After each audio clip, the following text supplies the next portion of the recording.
Alright, we're doing more problems. This is problem 4 from chapter 1 of Rosenlicht's analysis, more set theory. So we have some sets and we want to show some equalities. So for this first one, we have, so the idea is we have A, B, and C. So A minus B, so this right here is A minus B, and when we intersect with C, we're getting this little triangle right here. Okay, so that's the left-hand side of A. The right-hand side is we're taking A intersects C, so if we look at A intersects C, that'll be this whole thing. So A intersects C, so it includes this part here. And then when we subtract B, we take off that part, and so we're left with this part here. And so that's how we get this equality. And so if we want to write this out, we can say, if we say x is in A minus B intersects C, so what this means is x has to be in A, and x is not in B, and x is in C. So that's all this means. And these are, we can say and here if you want to have the logical preposition. So we can just switch the order that we say and in. So this is the same as saying x is in A and x is in C and x is not in B. Well, this here is just saying x is in A intersect C and x is not in B, but this is exactly the same thing as saying that x is in A intersect C minus B. So that's going to be A here. So now for B, let me get a new sheet of paper. So we can again draw some kind of Venn diagram. So we want A union B is all of this, and we're taking out A intersect B, which is this middle piece here. So what we end up with is, if we look, if this is A and B, so what we end up with is, so A union B is all of this, but we're subtracting out, so we're not including the intersection. So this is what we're left with. And we claim that this is A minus B union B minus A. So A minus B is this part, this pink part, so this is A minus B, and B minus A, I'll do it over here in red, so this is B minus A, and clearly the union of these two is what we're after. So if we want to write this out, we can say if x is in A union B minus A intersect B.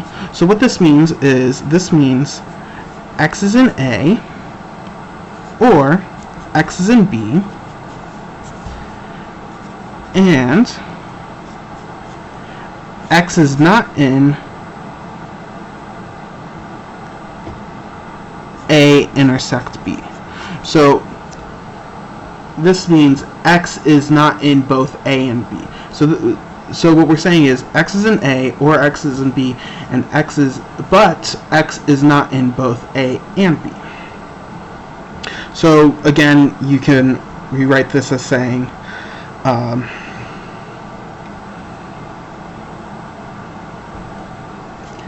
so this is the same as saying x is in A and x is not in B. So this, because we know we're in A or B, so if we're in A, we can't be in B, because then we'd be in A intersect B. Or x is in B, because we have to be in either A or B. So in the case that we're in A, we know that we aren't in B, because otherwise we'd be in the intersection, and we know we're not in the intersection. And in the other case, when we're in B, then we know that we're not in A. because if x were in A, then we'd be in the intersection, and that's the contradiction. So that tells us x is in A minus B, which is this guy, or, so we union, B minus A, which is that. So that's part B. So let me flip this over, and let's do part C.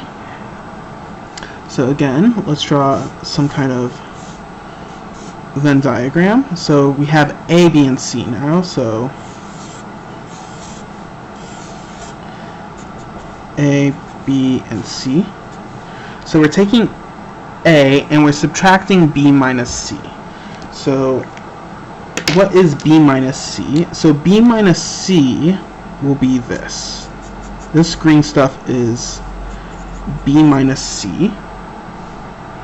And if we're doing A minus B minus C, that will be everything in A that's not in this green. So that'll be this red. So this would be A minus B minus C. And we claim that is A minus B union A minus B intersect A intersect B intersect C. And so we can see that because what I'm outlining here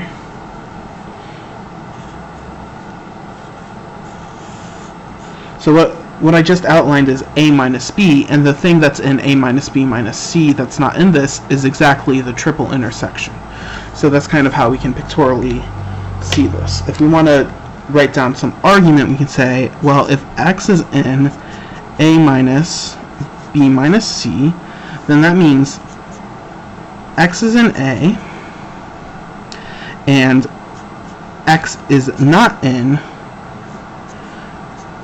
B minus C.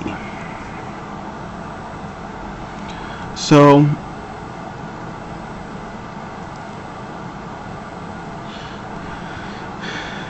what does it mean for x to not be in B minus C?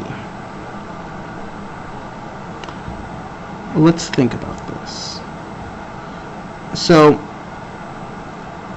x not being in B minus C means that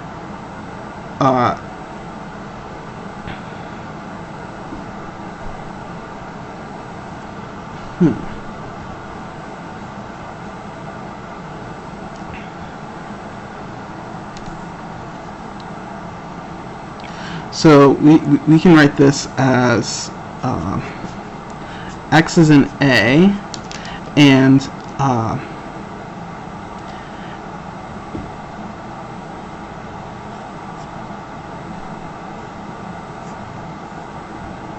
if x is in A and x is not in B minus C, then we know that x has to be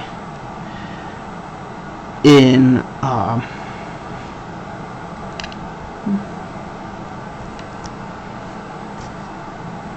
if x is not in B minus C,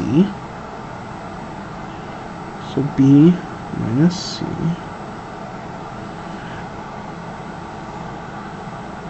so then what we could have is, so x is not in B minus C. So we kind of have two cases. If x is in A and x is in B, and x is not in B. So in this case, so this is one case. If x is in A and x is not in B, that is one case. Or x is in A, and in the case that x is in B, well, x is in A and x is not in B minus C. So if x is in A and x is in B, well then x also has to be in C, because otherwise x would be in B minus C. So we have that x is in C, and this is precisely x is in. So if you're in A and B, and not in B, you're in A minus B, or, so union, you're in all three. So you're in A intersect B intersect C. And that's what we wanted to show. Alright, and now for the last one, we'll get a new sheet of paper. So now we're doing Cartesian products. So here it's a little harder to draw a picture because we're doing Cartesian products, so these are pairs. So I'm just going to write out what is happening, because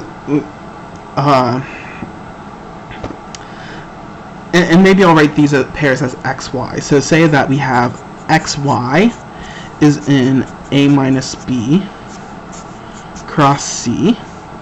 So this is true if and only if. So we have to have that x is an element of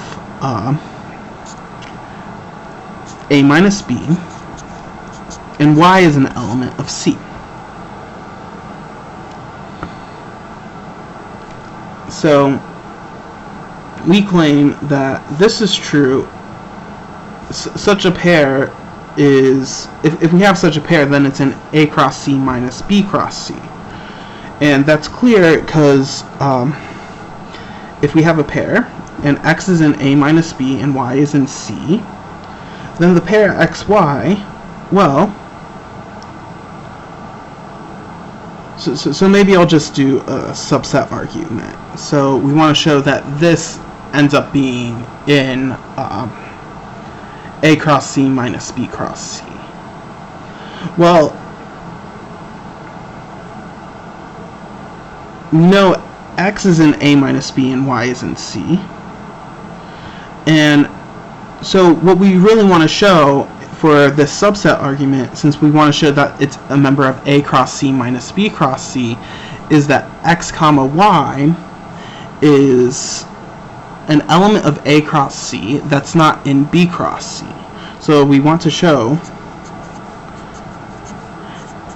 this is in A cross C and it's not in B cross C.